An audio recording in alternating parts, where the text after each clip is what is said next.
తెలంగాణ రాష్ట్రంలో నిరుపేదలకు నాణ్యమైన విద్యను దూరం చేయాలనే కుట్ర జరుగుతుందా?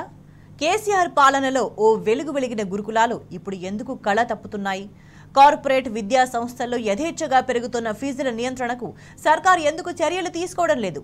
ఇప్పటివరకు విద్యాశాఖను తన దగ్గరే ఉంచుకున్న సీఎం రేవంత్ రెడ్డి ఏం చేస్తున్నారు? సంక్షోభంలో కూరుకుపోతున్న ప్రభుత్వ విద్యారంగంపై టీ న్యూస్ ప్రత్యేక కథనం.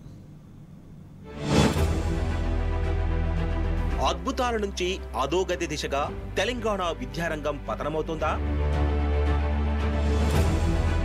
6 నెలలుగా రాష్ట్రంలో విద్యుత్ కష్టాలు, నీటి సమస్యలు అమాంతం పెరుగుతున్నట్లే విద్యా వ్యవస్థ పనితీరు కూడా రోజు రోజుకు దిగజారిపోతోందా? రేవంత్ రెడ్డి సర్కార్ తీరు చూస్తే ఈ ప్రశ్నలకు అవుననే సమాధానం వినిపిస్తోంది. అధికారంలోకి వచ్చి 6 నెలలైనా ఇప్పటి వరకు పూర్తి స్థాయిలో విద్యాశాఖ మంత్రి లేకపోవడం, కొత్త విద్యా సంవత్సరం ప్రారంభానికి కొన్ని రోజులే ఉన్నా సరైన సన్నద్ధత లేకపోవడం విద్యార్థులతో పాటు తల్లిదండ్రులను అయోమయానికి గురిచేస్తోంది. ప్రైవేట్ విద్యా సంస్థల ఫీజుల దోపిడీని అరికట్టలేని ప్రస్తుత పాలకుల చేతగానితనం పేదల పాలిట గుదిబండలా మారుతోంది.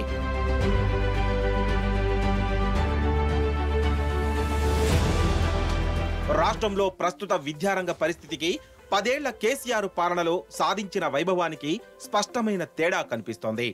నాడు 2014లో అధికారంలోకి వచ్చిన వెంటనే కేసీఆర్ 3 రంగాలపై ప్రత్యేక దృష్టి పెట్టారు. వైద్య రంగంలో ప్రభుత్వ దవాఖానాలను కార్పొరేట్ హాస్పిటళ్ల స్థాయికి చేర్చారు. సాగులో మన రైతులు సంచలనాలు సృష్టించే విధానాలను అమలు చేశారు.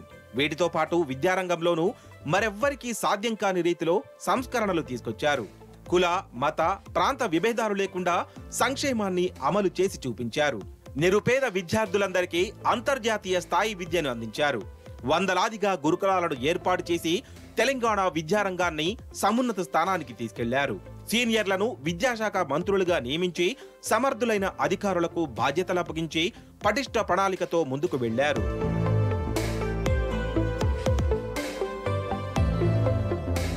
ప్రభుత్వ పాఠశాలల్లో వసతులు మెరుగుపరిచిన నాటి కేసీఆర్ సర్కార్ తర్వాత గురుకులాల ఏర్పాటుతో జోరు పెంచింది.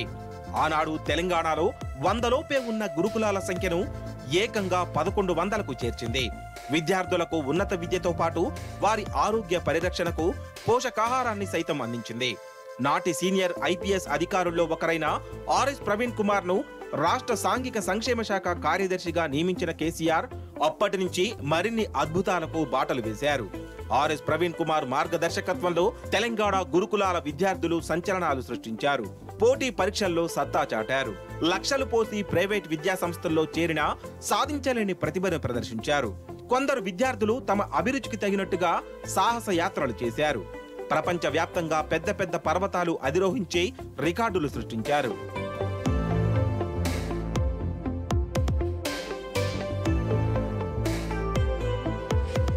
పదేళ్లుగా కేసీఆర్ సర్కార్ ఇంతగా శ్రమిస్తే వచ్చిన 6 నెలల్లోనే విద్యారంగాన్ని